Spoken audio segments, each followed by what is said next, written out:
முத்துக்கள் எண்ணி ஜெபம் சொல்லும்போது, அன்னையே உம் அன்பு எம் மனம் நிறைக்கும்.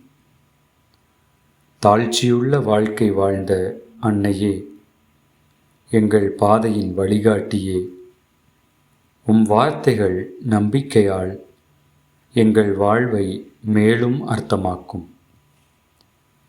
மலைத்துளிகள் போல உம் அருள் பொழிக்கும் மனம் அமைதியில் நம்பிக்கை தரும். ஜெபமாலையும் தாழ்ச்சி நிறைந்த வாழ்வும் ஒரு சேர அன்பை உண்டாக்கும் எங்கள் வாழ்வில். மாதாவே, எங்கள் ஜெபமாலை அன்னையே, உம் ஆசீர்வாதம் எங்கள் வாழ்வை அனுதினமும் ஒளிரச் செய்யும், அனுதினமும் வழிநடத்தும். மரியே வாழ்க.